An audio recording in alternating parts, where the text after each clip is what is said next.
all welcome our dazzling lady of the night, Miss Ariana Zapata.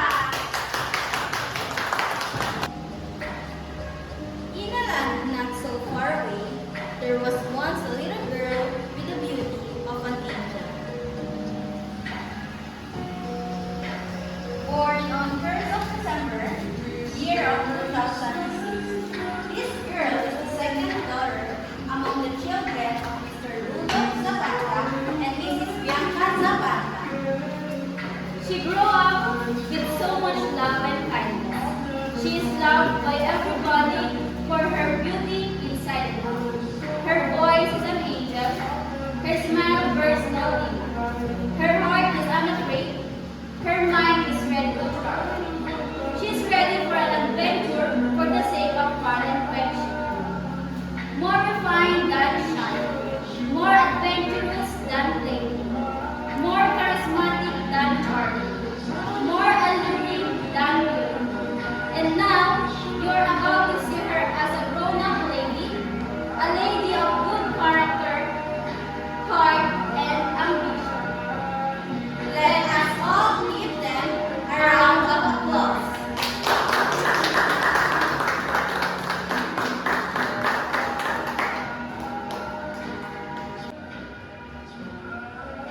Good evening, everyone, and welcome to this wonderful celebration of Miss Ariana's 18th birthday.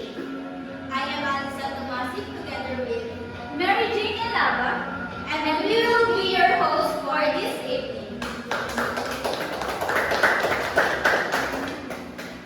Tonight, we are here to honor a milestone in her life, and we have prepared a meaningful and fun-filled program to make this evening truly unforgettable. Allow me to give you a brief overview of tonight's highlights. As we start with the grand entrance by our beautiful debutante, accompanied by her proud parents, this will be followed by invocation to bless our celebration, and then we'll hear a heartfelt welcome message from her parents. Afterward, we'll enjoy a magnificent dinner together. So please make sure to fill your hearts and stomachs. Later in the program, we'll have the 18 candle ceremony, where close friends and family will share their heartfelt wishes for Miss Ariana.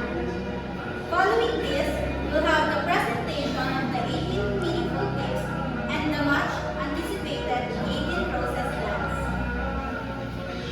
where Miss Ariana will share dances with significant male figures in her life. Of course, we can forget the cake ceremony, where Miss Ariana will blow her birthday candles and make her wish. Then, we'll hear her personal message for gratitude in her debutante speech before we close this memorable event with heartfelt thanks for the parents and guests. It's going to be a night filled with love, joy, and celebration. So once again, welcome everyone, and let's make this evening magical for Miss Ariana.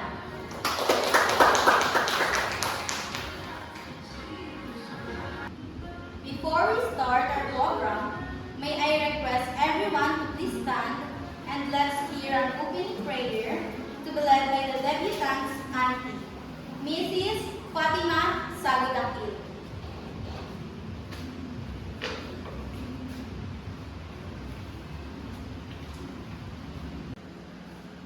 Loving and gracious God, we thank you for the gift of life of Ariana and the blessing to celebrate her 18th birthday. Guide her as she steps into adulthood. May her journey be filled with love, joy, and purpose. May your light be always present to her path. Bless this celebration and all the people who celebrated with us today. This is all we pray in Jesus' name. Amen.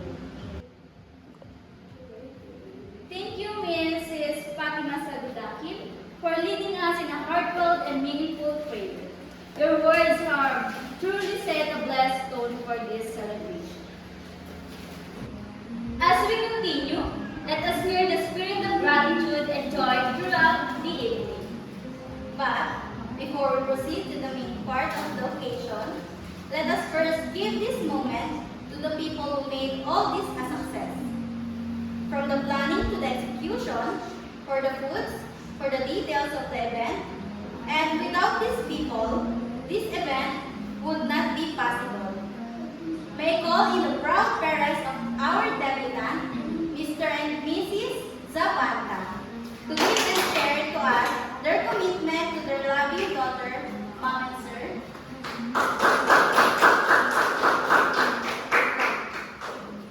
Okay, so good evening everyone, and thank you for coming here today as we celebrate my daughter's 18th birthday. And we hope that you will enjoy this night tonight with us. And to my daughter, we are so grateful that you came into our life, and we love you so much. Ayan, happy 18th birthday anak. I hope na maging ka ngayong gabi. And always remember na mahal ka namin na iyong ina. Happy birthday. Birthday. Thank you so much, Miss and Mrs. Zapata, for your heartfelt and inspiring words. Your love and support for Miss Ariana are truly evident in everything you share. It's heartwarming to see how proud you are of the remarkable young woman she has become. Your message of gratitude and love has set the perfect tone for this evening's celebration. Once again, let us give them a warm of applause for such a touching tribute.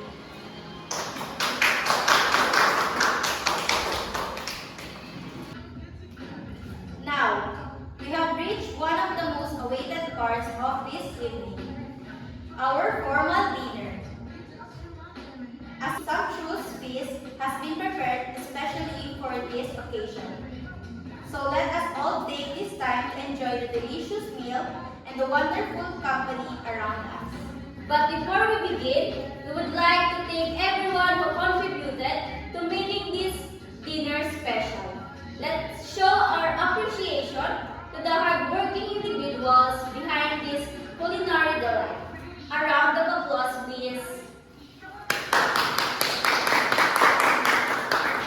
Kindly allow our debutante, her family, and the principal sponsors to proceed to the buffet table first.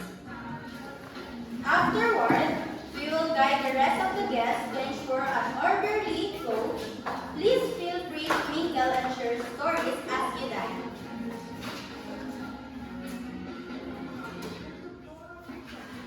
Let us enjoy this moment together as we celebrate Miss Oriana's special day. Bon appetit, everyone. Let us now have the 18th lights. Candles often reveal a sense of mystery and supernatural guidance. It symbolizes security as it may illuminate circumstances. It may also signify 18 significant people in our celebrant life who serve as her guide as we grow up. These also the people who care for her and love her unconditionally. As you hear your name, please be on stage, light your candles, and give a brief message or birthday wish for Miss Ariana. Let's start with her younger sister, Miss Angeli Zapata.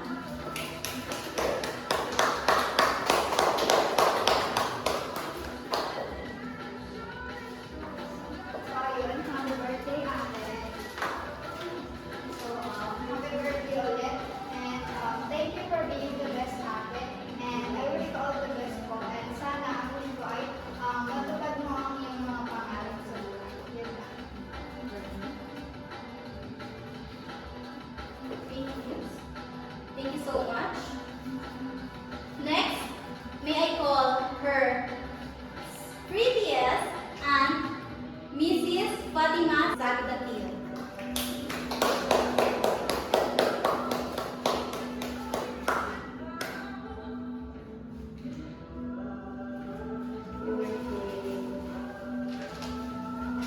So, happy birthday sa aking favorite pamangkin na good. So, lagi mo lang tatandaan na nandito lang kami lagi si Bernie mo, si Tito Ken mo at ako, lagi nakasubaybay sa iyo at makagawad. Yun lang, sana lahat ng wish mo ay matupad at syempre, lagi tayo nakatuon sa Diyos sa bawat plano gagawin natin. Yun lang, and happy birthday ulit. Thank you so much for that message. Now, the debutant, you can blow their candle.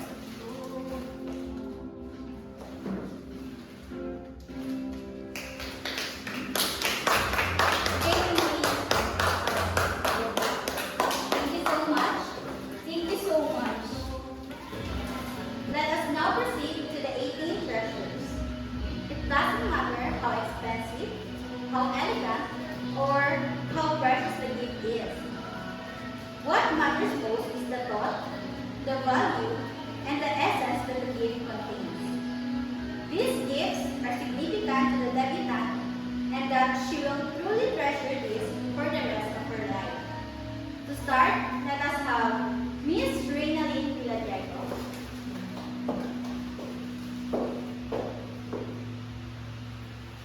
So, Miss Villadiego, what is your relation with Miss Ariana? That's very cool. So, how can you describe Miss Ariana in one word? Amazing. Okay, so you can go on to your speech. Happy birthday, Ayana! Welcome to Little Age. Again, happy birthday. Sana ma-enjoy mo ang araw na to. At alam mo naman na suportado kita sa lahat ng desisyon mo sa buhay. Sana maabot natin yung mga pangarap natin. At soon, sana makagala tayo abroad. Alam mo na yan. Yes. So, eto yung birthday gift ko para sa'yo. At kung birthday gift ko para sa'yo is, alam ko na nagagamit mo yan araw-araw. Again, happy birthday ulit. Okay, thank you, Miss Villadiego, for your wonderful speech. May we call on the next 18th gift, Miss Jenny Joy Apiado.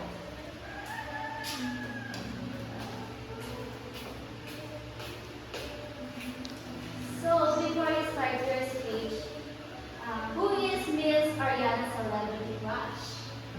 Yung crush ni Ariana sabi ko ba? So, yung crush na is si Agatha Rizal. Wow! So now you can go into your speech. So, ayan. So, happy birthday, Ana. Welcome to the Little Age. And, wish ko sa'yo is matupad mo yung mga pangarap mo and alam mo na kung ano yung wish ko sa'yo na pinanahan mo. And, happy birthday. Thank you so much, Miss Jenny Joy, for that wonderful speech.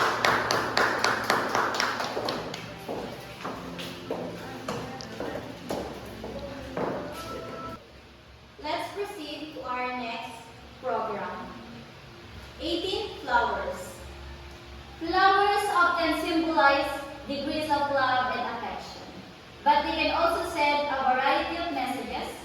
Messages of forgiveness, purity, modesty, hope, beauty, and love. The 18 roses signify 18 very special gentlemen in the life of the debutant, like her friends, and of course, we can never forget the father, for he is always the first or last dance. To begin with, let us call all the gentlemen to gather at the side for the smooth flow of the program. As your name is called, it is your chance to offer a flower and to dance with a beautiful debutant. So the first dance goes to her full father, Mr. Zapata. Let's give him a round of applause.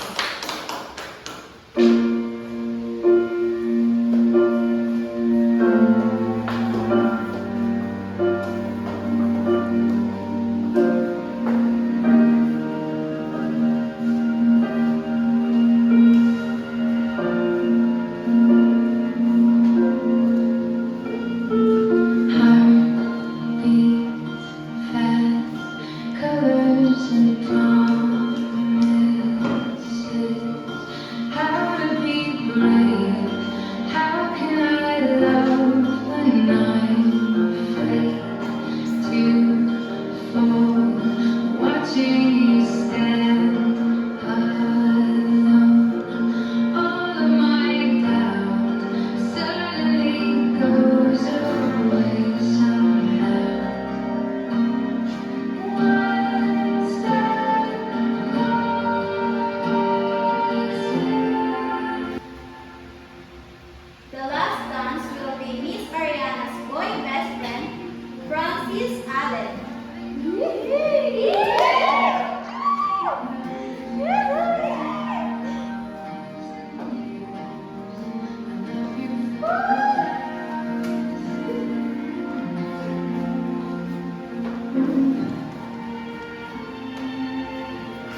Miss Ariana.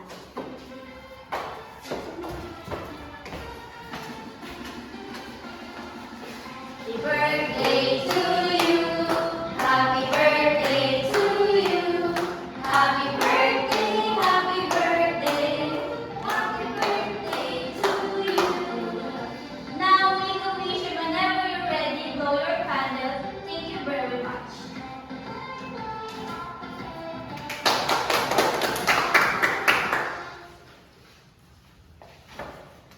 Tonight's celebration will not be complete without hearing any message from the deputy herself. So let us give this time For Miss Ariana Zapata to express her gratitude for all of us. I just want to say thank you to everyone who joined to my special birthday. And I just want to say thank you to my lovely parents. I know that this event or this celebration would not be possible without them. And syempre, I just want to say thank you sa mga pumunta, sa mga best friend ko, sa tita ko, and syempre sa host na tumulong sa amin para ma-organize itong event na. Again, thank you very much po sa lahat ng pumunta.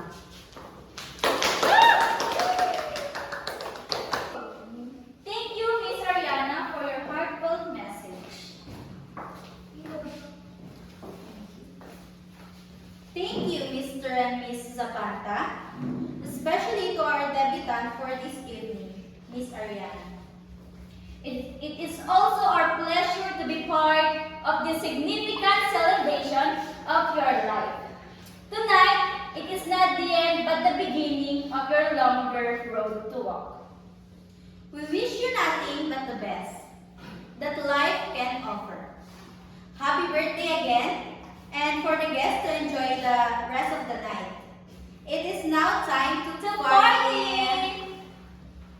Again, we are the hosts, Miss Aliza Damasi